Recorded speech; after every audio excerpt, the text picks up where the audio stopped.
దాసపల్లి గారు ఒక చిన్న ప్రశ్న. ఇంతకు ముందు మీరు మీ ఉపోద్ఘాతంలో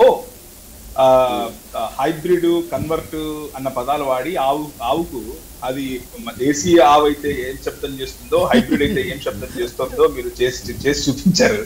అది కొంచెం హాస్యాస్పదంగా ఉంది. ఎందుకంటే ఆవు ఆవేనండి, ఏదైనా విభజించి పాలించడం అంటారు, దీన్నే విభజించడం అని అంటారు. ఇంకొకటి, మీరు సంస్కృతం అన్న పదం, సంస్కృతం నుంచే దేవుడు అన్న పదం వచ్చింది కాబట్టి మీరు దేవుడు అని వాడినంత మాత్రాన యేసు దేవుడు కాదు అన్నటువంటి మాట, అంటే మీరు ఒక లాజిక్ తీసుకొచ్చారు. కానీ మరి వేదాలు, ఉపనిషత్తులు, లేకపోతే బ్రాహ్మణాలు, లేకపోతే భగవద్గీత వగైరా వగైరాలు వేరే భాషల్లోకి ఆ తర్జుమా చేసినప్పుడు అక్కడ ఉన్నటువంటి పదాన్నే వాడతారు.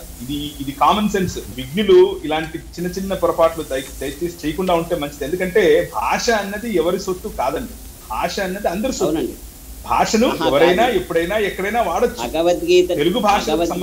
తెలుగు భాషలో దేవుడు అన్న పదము మనం దేవుడు వాడుతుంటే ఇప్పుడు తెలుగు సంస్కృతైజ్డ్ అయిపోయింది అని చెప్పే ప్రయత్నం మీరు చేస్తున్నారా? అట్లా కాదు కదా. ఒక భాష యొక్క విశిష్టతను బట్టి భాష వేరే భాషల్లో నుంచి కొన్ని పదాలను తీసుకుంటుంది, కొన్ని పదాలను తీసుకోదు. నేను అలా చెప్పాను. మీరు హైబ్రిడ్ గురించి మాట్లాడారు, కన్వర్ట్ గురించి. బేసిక్ గా మీరు ఎక్కుపెట్టింది, గురిపెట్టింది ఏంటి అని అంటే దిగుమతి చేసుకున్నటువంటి దేవుడు అని యేసు గురించి చెప్పాలని అనుకున్నారు అన్నది నాకు అనిపించింది. మీరు అలా భావించారా? పాపం, అట్లా వస్తే దేవుడు సార్వత్రికం అవుతాడు కానీ క్షేత్రీయం కాదు కదా. దేవుడు అనే పదానికి అర్థం చెబుతూ చెప్పామండి.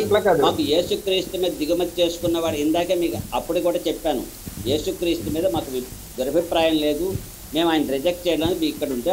చిన్నజీయర్ గారి మాటల్లో దురభిప్రాయం కనిపించింది కాబట్టి ఈ చర్చ అండి.